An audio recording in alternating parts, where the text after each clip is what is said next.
Hi again and welcome back to The Gardening Writer.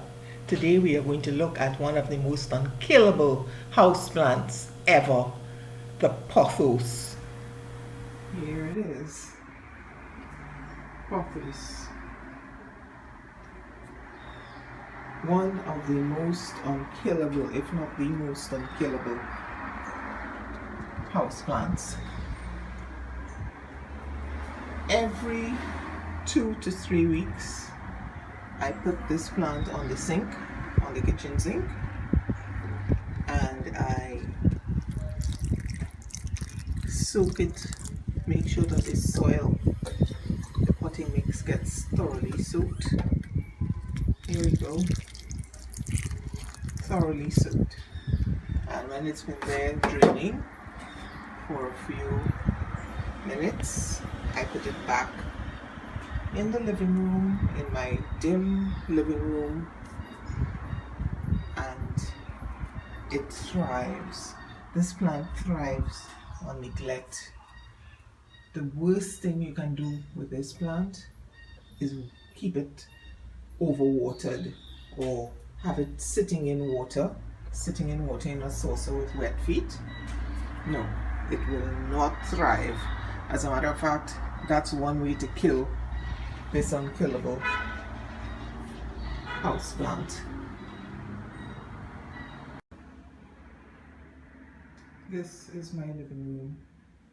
As you can see, it's not very bright. The walls are white. The curtains are very light. And beyond the curtains, there is a bamboo screen. So there is light coming in, but it's filtered light. Pothos does not like direct sun. Okay, so you just find a little spot where it's getting some direct light and pretty much leave the pothos alone.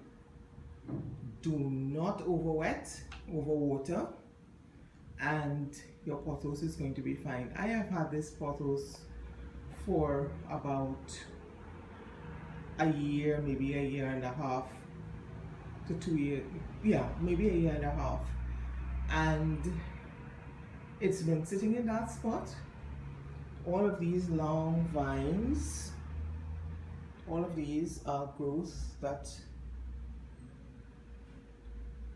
yeah, all of these, the vines, all to the back there, more vines, all on this side, more long vines. Yep, all of these vines have grown since I put the pothos there. It's a beautiful plant. My sister asked me if I polish the leaves. The leaves are all glossy, even though I haven't even dusted them. Lovely glossy leaves, deep green with beautiful variegations.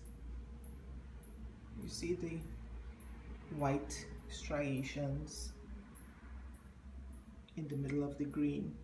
It's very beautiful and very graceful, and yeah, it has taken absolutely no care. I fertilize it with some slow release pellets. You know, I just disturb the top of the soil in the pot and I sprinkle some of those beads in there, maybe once every 4 months to 5 months, and there it is, just gorgeous. In my opinion, this is a truly unkillable houseplant. It thrives on neglect, it thrives in low light, it does not want to be watered frequently. I have a little anecdote. A friend of mine, another writer, she said that she had pothos as centerpieces in her wedding 17 years ago. They're still thriving in her house, very much on the same neglect. So that's it. From the other angle, it's just well worth it and beautiful. You don't have to be a gardener. You don't have to have any strangely colored thumbs. There are no green thumbs and brown thumbs involved. Anyone can grow this plant successfully in pretty much any apartment or home. All right, I am going to get into some of the ways of propagating the plant in the next clip.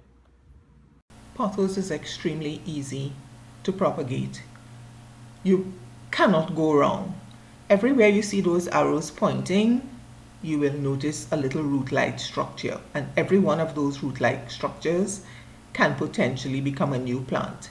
So I lopped off one of the vines, cut it into pieces with just one leaf on each piece, put them into a jar of water, and within a week, no more than 2 weeks, this is what I got. Healthy, beautiful roots all ready to go into soil.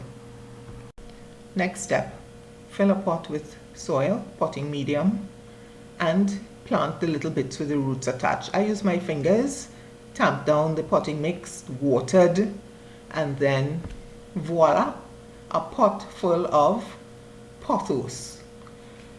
I did not fertilize it until about a week after the plant had stabilized. I knew that the plant was firmly planted, and then I put my fertilizer, slow release fertilizer in. I covered up with a little plastic fork and I watered, and that was it. No, I did not cover up the fork. I covered up the fertilizer, incorporated the fertilizer. And then I took the plant into my bathroom where there is a little skylight type window, so it would get lots of indirect sunlight, and I left it there. So there you have it, a brand new pothos plant ready to beautify whichever part of your home you would want it to. And this is the plant about a week later. You can see the very, very glossy leaves are new growth. If you look down in between there, you will see, yes, that's a new one. This is another new one. So the plant is growing nicely on top of my medicine cabinet in my bathroom. And I will leave it there for a while until it gets full and starts to drape, and then I'll decide where exactly I want to put it. So there you have it, a brand new pothos plant. Make sure you put lots of pieces in the pot to make sure you get a full plant. Happy planting! Don't forget to like, comment, share, subscribe, ring the little bell so that you get notifications, and thank you for watching The Gardening Writer.